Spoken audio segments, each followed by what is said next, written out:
I want to talk today about borders and boundaries.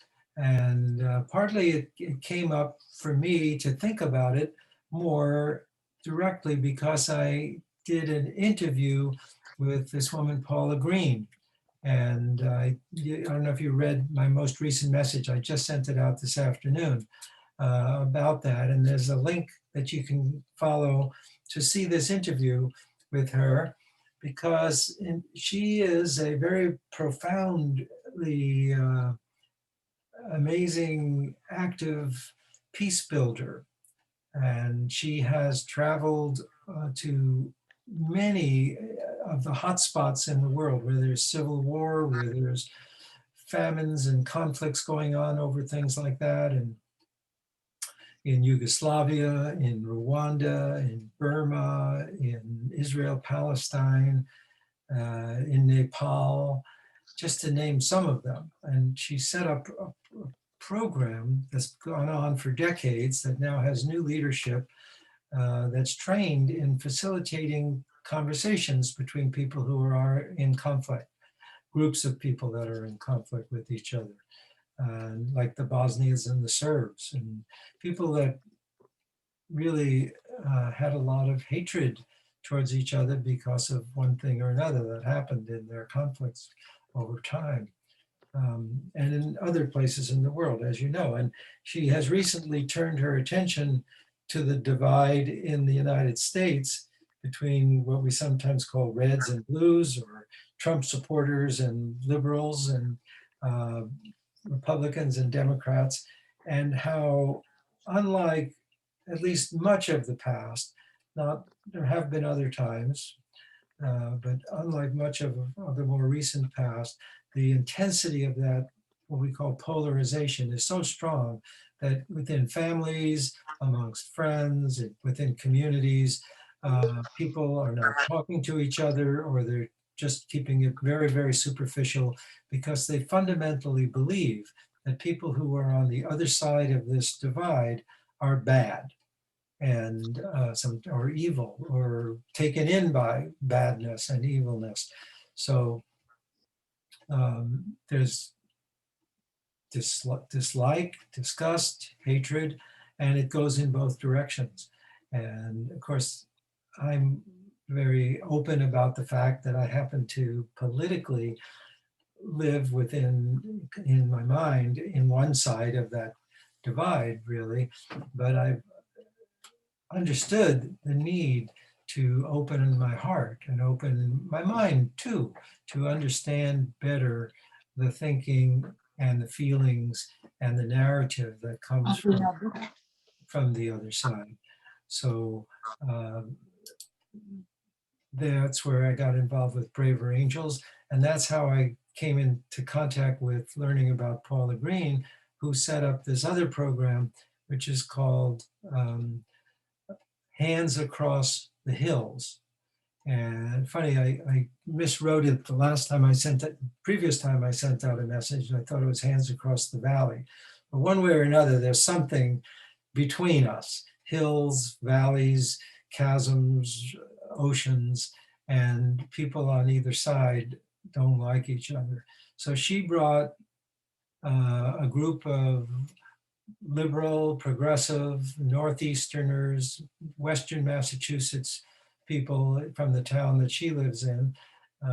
There in Western Mass, a very liberal area, together with people from a town in Kentucky, coal mining country, who were almost completely as much percentage-wise in favor of Trump as where she lives were in favor of either Hillary or in this last election, Biden.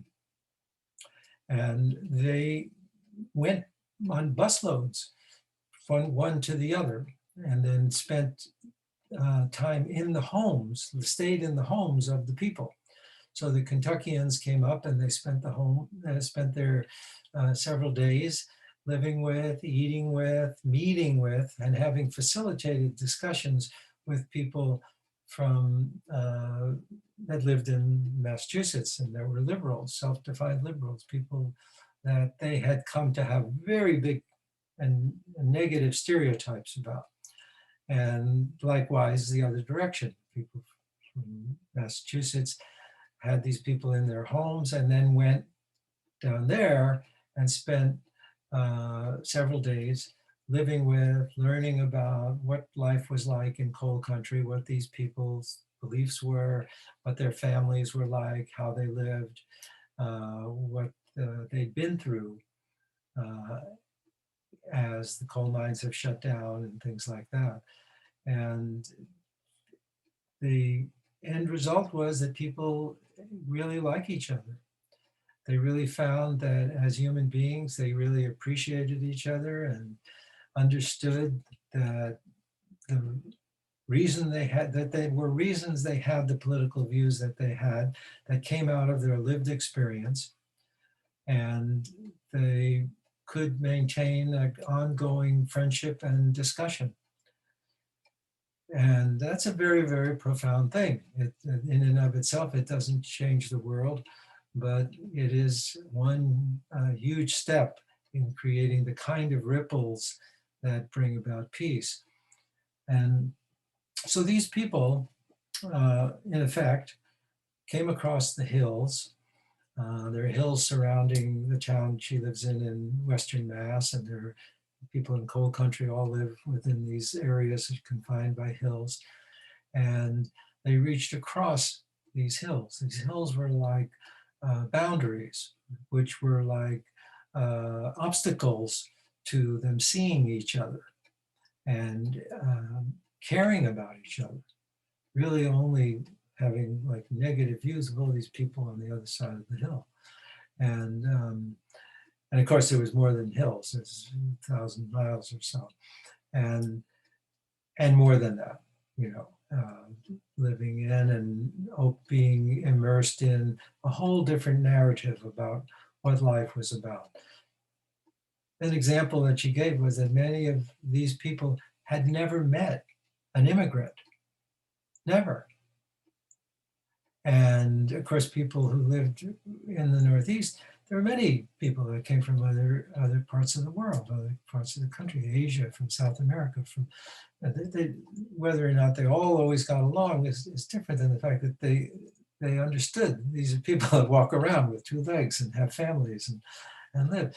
And so it was really like an awakening for them, in their mind at least, to open up to the idea that immigrants are real people too, that they could care about potentially, instead of, you know, how it might come across to them from right-wing media or from hearing Trump talk about the hordes of, you know, violent and criminal people that are trying to enter into our country. And so the mentality of wanting a giant wall at the border, the boundary of the United States, instead of a welcome gate, you could think about what are the different kinds of images that we have when we think of a boundary. It could be a big wall. It could be a very thick wall. It could be a thin veneer that you could see through. Or it could just simply be a line that demarks a particular community, or a particular, like you see the sign at the end of a town says, you're now leaving Stony Point, or you're now entering Nyack or Oakland or wherever. It doesn't shut you out. It even welcomes you. Often those signs say, welcome, welcome to New York, welcome to California. And you've crossed a kind of boundary that when it becomes a nation is a much thicker, much denser, much more difficult thing to cross. You've got to show your card, your visa, your passport. You might have to be inspected and all of that. And you might have to get approval to cross that boundary.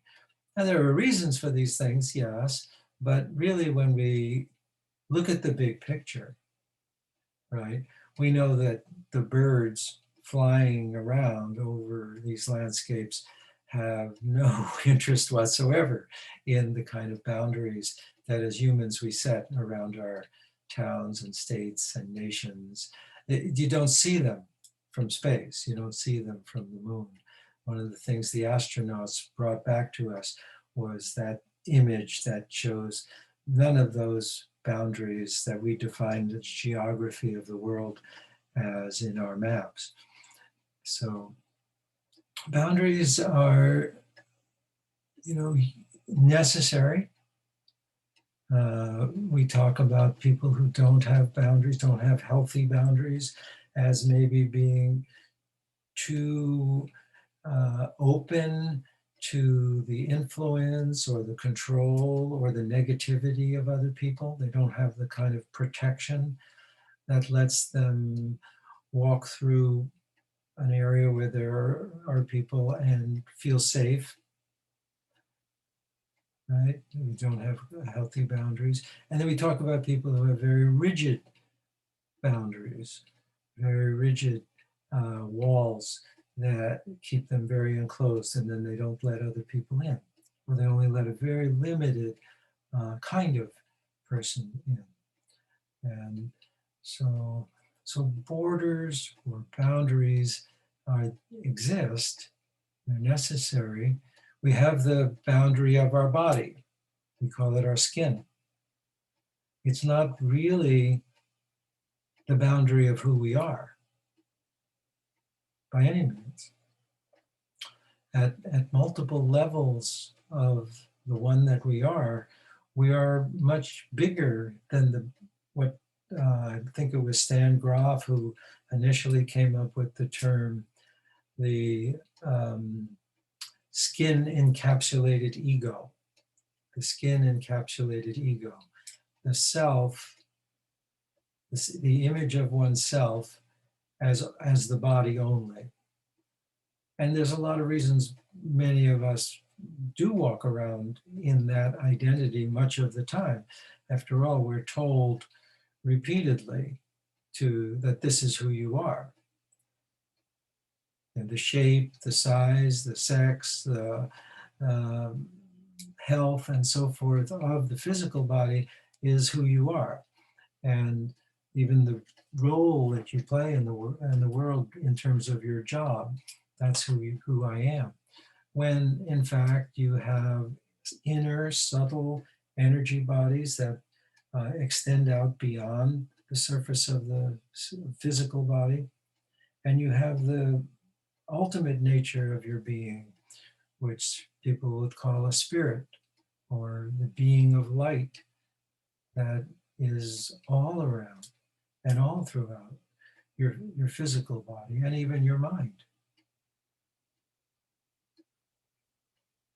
So the boundary between the physical self identity and the thinking self identity and one's spirit is an artificial boundary that comes from our mind. It comes from the way we've been taught to think about ourselves. Right? So what like for example, when you think about work, we think about work and people, what is it that keeps the work that one does in the world from being, in fact, spiritual work? So a person builds a house. Usually the person who builds the house, and if they are a spiritual person, so to speak, they would then go to church, or they'd go home, they'd meditate, and they would be doing then their spiritual work. But what is it that keeps the work of building the house from being spiritual work? Just simply the awareness of spirit. Because after all, it is spirit that's building the house. It's building the house through the mind and the body of the person who's building the house or the group of people that are building the house. Right? So the work of building the house, the work of washing the dishes, the work of cleaning one's home, the work of caring for children, the work of teaching or doing art is spiritual work, but essentially it is when there's an awareness of that reality. When the awareness is confined by a boundary that in the mind says, okay, this is this work, and spiritual work is meditating or praying or being in a church or being in a ceremony or ritual or whatever, where we're then the reason that is spiritual work is because then the mind is opening to that reality. And when we are closed to that, we're, of course, not experiencing it as spiritual work, even though in fact, in reality, it all is, all of this manifestation of the world and all of our activities are the work of spirit. Spirit is doing, but we're not aware, and so we don't think of it that way. So coming back to the work of peace building, like Paula Green, the woman I interviewed, and I really want to recommend you listen to the interview because she said some really wonderful things, is somehow maintaining that awareness that of a greater reality than the confined way in which the individuals who are in conflict see themselves, and helping them to expand that awareness, to expand that consciousness so that they can be inclusive of, in their awareness, of the emotions and the thoughts and the feelings of the people that are on the other side of that boundary that's been set, in which there's a war or a conflict. So one of the things, we find in like a conflict that I've been somewhat involved with, at least in terms of back here at home, working with people on both sides, are Jews and Arabs, Muslims, and also more specifically Israelis and Palestinians. And back in California, I was with dialogue groups that brought people together from both sides. I'm sort of on one side of that in the sense that I'm ethnically Jewish, but I have a very strong sense of empathy and appreciation for the Palestinians in this. So I could, to some extent, be a mediator and to some extent be a participant in the feeling dialogue that took place between people on either side. Because people that are on these different sides just tend to see the whole story totally differently and have whole narratives, just like we know when with people who watch TV and are watching MSNBC, see the reality of what's going on in the political world, which involves much of the world, not just politics, and then people who watch Fox News and or similar right-wing radio and things like that. And they are literally experiencing the same reality, but in totally different worldviews about what it is that's happening. And so they have totally opposite feelings about it. So boundaries and borders and how it is that inner work, and it doesn't have to be, I asked Paula Green if she thought it was necessary that people had sort of a spiritual awareness of this, and she didn't seem to go there. I'm a little more inclined to think that ultimately, unless there's a real spiritual awakening in the people that are involved to some extent, that the opening might just end up being very temporary. And soon as the old conflict hits the fan once again, they may retreat back to their old tribal identities. And of course, we see that happening just with individuals, that have breakthroughs in understanding. They have new understandings about what it is to be a human being and how to be a loving person. And then a crisis happens and they may or may not easily fall back, into a more rigid, more fearful, fear-based way of living again. So the boundary between myself as a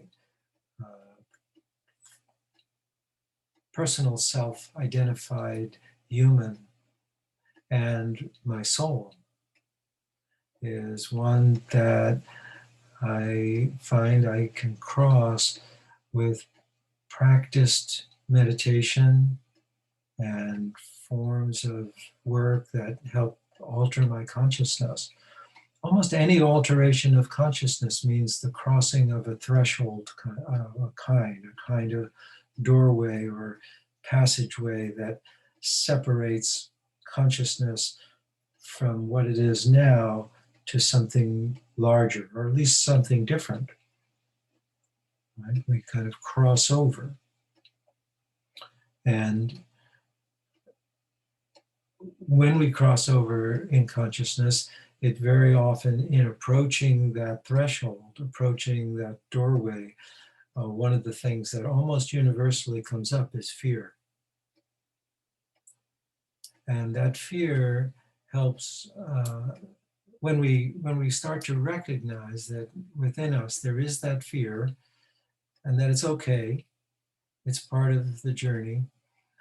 We begin to understand, I think, other people's fears a little bit better and able to have more empathy for them. It's scary for the people who are in these reactionary, sort of right-wing, as they say politically, silos. It's scary what's happening. They're being asked to expand what they think of as right and good and tradition and what it means to be a man, what it means to be a woman, very, very rapidly. When you think about when I was a kid, what we now call gay people, lesbians, gays, were only referred to with in the pejorative term of the words that are used for that, and looked at as just, I just remember as a kid just thinking really bad, scary, and people committed acts of violence. People still do, but I mean, it was much more common for young people to think that that was an okay thing to do, to commit acts of violence against people in the parks that they thought were homosexual. And the way white people in my young days thought about people of color was to be scared of them, to think of them as less than. Now, in urban and more cosmopolitan areas, those kinds of ideas seem ridiculous now. Seem like you couldn't have thought about it. It must maybe centuries ago people thought of it. But in my lifetime, in my very own lifetime, in my very own psyche, that has changed. Because I grew up that way. That's the way I learned to think and feel. I wasn't a terrible person because of that. I just learned it that way. Now, people who never experienced that, crossing that threshold in a very direct way, they're still scared. They still have that fear. And of course, when it gets hammered against on their heads, then it becomes tricky, because then their fear turns to rage. And they pull back even further and they build up bigger walls. You see, literally, people want to put gazillions of dollars into building a bigger and bigger and stronger and more impenetrable wall. Well, what could possibly be a more perfect metaphor for the fear-based mentality that people can have about other people? And yet so it is. And this is our, in a way, Paula Green points us to the work on our part, I would say, speaking for me, speaking maybe for us, that to help people who are caught in that fear lower the walls a bit with us as a practice can help in the long range job of taking down the walls to more and more of the kinds of people and the animals and all of the creatures of life. Because they may have, many of them may have less walls about animals than people who live in the cities. So that's another thing, is to recognize that on this red-blue thing, it's not all good on one side and bad on the other side. There's a lot on both sides, as I've been starting to discover. So let me ask if either of you in this our little community here wants to share anything about your own experience with passing through gateways that have expanded your sense of yourself, or who it is that is part of your family or your acceptable and loving community. I think one of the terms that I like that have been out there for a while, really, but in only small circles, is the building of the beloved community. Building of the beloved community, as it means all human beings, planetary.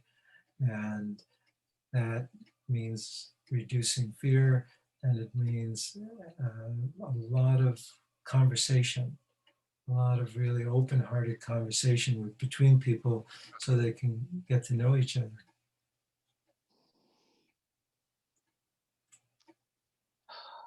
So either any. Well, this is one of the things that I early on learned from you with words, but didn't really get it for a while, is truly the idea of not judging. I don't know if this is going to make sense. It makes sense inside me, but once I internalized that and could really know what it meant to accept people for what and who they are, and that we are all the same, and come from a place of love, I have learned my fear of different is less. In fact, today I was in a bad neighborhood, and I was driving, but I was in a bad neighborhood.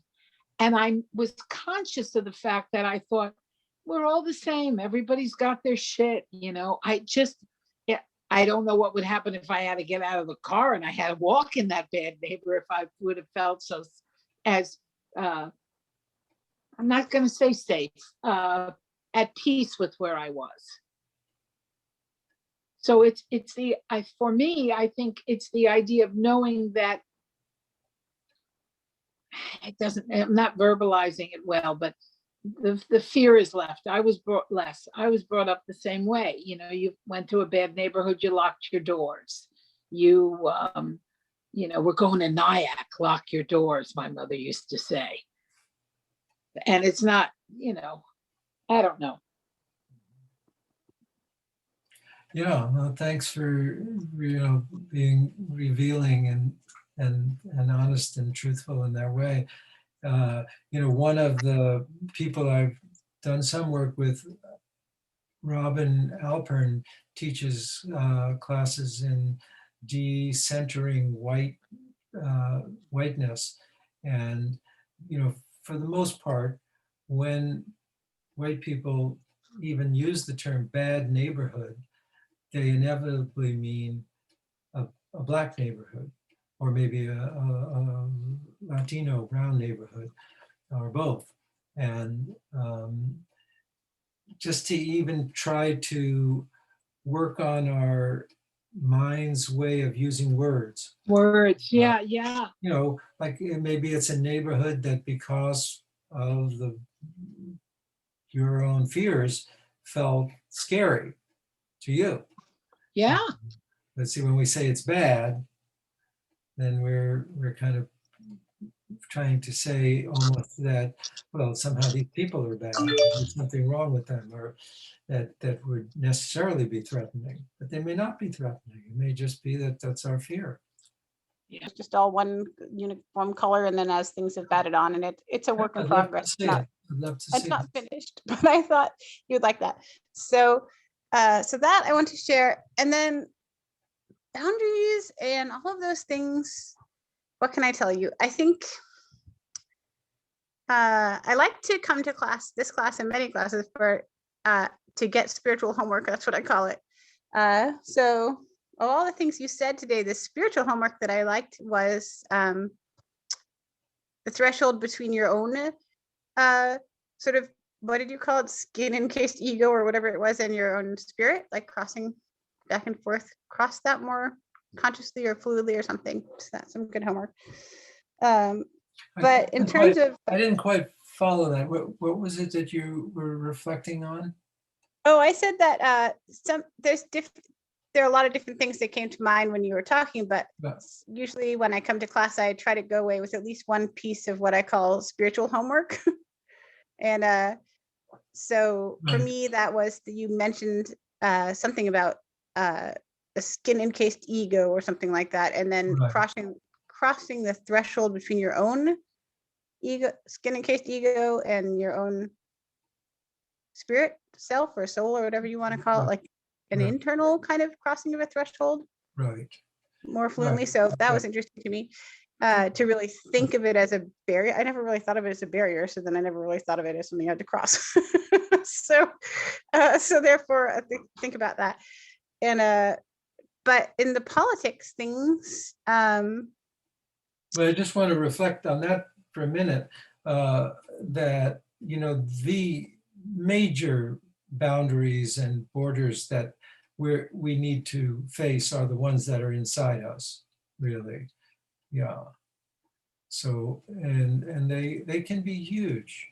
They can be used. After all, why do we forget? It seems like we forget that we're spiritual beings, for a time during the day.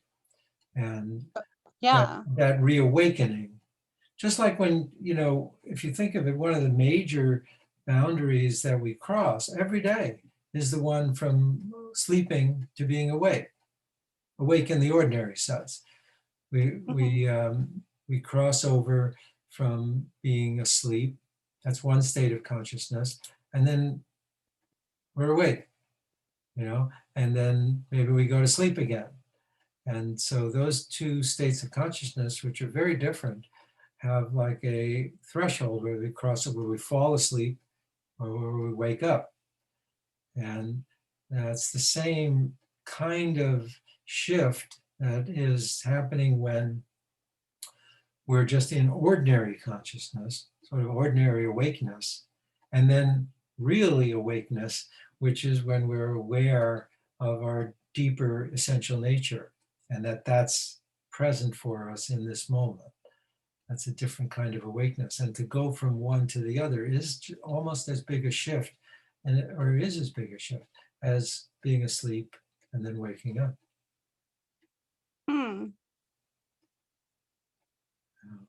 Yeah, it's interesting. I think the more you practice, the more you learn, kind of like with lucid dreaming or something like that. Like you learn a little bit more to go back and forth between the two. But I absolutely agree that like most of the time it's normal mental, like gotta get here, gotta do that, gotta do this. Right. One of the time it's the ego. It's the the personal egoic self. It's not a bad thing. It's just that self that's busy and occupied and has its agenda and is oblivious to to higher consciousness.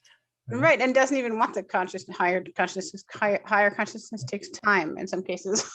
It seems like it takes time to get to it. It seems like there's an obstacle in the way, time. Yeah, it does. But I wanted to say something else about just general politics things. So the thing that for me on that red and blue, and I didn't listen to the interview, but I will. But I did read the email. The thing that was really interesting to me, where I literally passed into the other side, kind of like my latest version with Kentucky. I haven't been many places outside of my home because of COVID, but I recently drove down to Eugene, which is about 2.5 hours from here, and it's a straight shot on a highway. But there was an accident on the highway on the way back, so I literally took a side rural road because I wanted to go around the stopped traffic, which again hasn't happened to me in such a long time because of COVID. So I went straight into this little rural Oregon town that looks just like it fell out of an old country western movie, and and it was beautiful. I love the mountains down there. It's just a really beautiful area, but it's absolutely like a time warp or whatever. It looks like it probably did not that differently from when it was built. And Oregon was only established as a state in 1850, so by some standards it's kind of a young state, but by other standards it looks totally like a country western out there. And I completely drove past all these beautiful farms with horses and cows and gigantic Trump signs, and I'm 100% protected in my little Portland bubble. I never see that. And so I really got to do a very short version of going to Kentucky. And it was interesting. I'm not sure. You mean you felt that the people there were probably politically very conservative and Trump, I know they were, because their Trump signs were like bigger than my house all over. So you could feel the separativeness maybe within yourself. What I'm saying is that actually what I was trying to feel into is how it was that they had the opinions that they had, right? You know what I mean? Like, yeah, why is it that they feel this way, right? Because obviously they do, and obviously I don't. I mean, that part's clear, but you can I kind of got the feeling that, these are, even though it's only a few miles from the highway, when you're in these small rural areas, it feels very different than it does in a city. And it's very small and it's very independent, right? Like I could see how someone who is a rancher could feel like, I grow my own food. I do all this work myself. This is my farm. Like, I don't need anybody's help with it. I don't need anybody to tell me what to do with it. I don't need anyone to take my money. Like I could see how you could get in this mindset where like, you would just think like the less government, the better. And everyone should just butt out and leave you alone and let you keep your guns and whatever. Like, it's like trying to kind of just understand. Well, that's empathy. Yeah, where they were coming from. Cognitive. That's at least what they call cognitive empathy. In other words, we understand in our mind where a person's coming from. The next step, and maybe you felt that too, the next step is the heart opening. The heart actually feels okay with people that we're talking about, that you have become to understand. You feel their humanity, you feel their brothers and their sisters, that we are with them. And that's another level of empathy, a deeper level of empathy. But it often has to start with that kind of just like an understanding. Our mind has to grok that there are reasons, unemployment, the fact that some environmental policies maybe took away their jobs, various things, and things that are just interpretations of things, but it's still, from their point of view, reality, the way it is. And that's where I think these groups like Braver Angels and Hands Across the Hills and others, they bridge the affective separation, the emotional separation from them as human beings, as people, as even good people. And it doesn't necessarily resolve the political questions right off, but it maybe could move in that direction too. Yeah, no, it was interesting. I mean, I think generally, as long as we're not talking about a very narrow, battle of like, well, are you going to vote for what I need you to vote for or not? Like, as long as you're not, as long as it's not a battle for control of the government, I think generally I have compassion for most people. But I also had one more thing to say, and then it's probably time to go, is that right before I got on here, the reason I was a little late is I had just gotten an email from a person I'm in another spiritual group with, and they were writing me to ask me a question. And the question was about how, generally about a phrase that had to do with how people who were people were kind of like musical notes, and you could change what your pitch is or your note is over time as you develop through different stages. But basically, whatever stage you're ringing at that time, you're likely to be to sort of gravitate towards other notes that you're like harmonious with. Does that make sense? And then I came to this little group of you and me and Celeste, and I was like, oh, this is interesting. Like, I wonder why we're all like in the same little harmony group. And so that was fun for me to think of that. So Right. yeah, Well, that's a beautiful metaphor. And it may be the fact that music itself has evolved to where now there's world music, and you have the blending of different kinds of sounds, and then you have even music that has discordant sounds, so that people can begin to appreciate that even notes that are very different than the notes they're kind of familiar with and comfortable with, can create music that could be beautiful and stimulating and creative. I don't know, that just comes to my mind when you bring that out.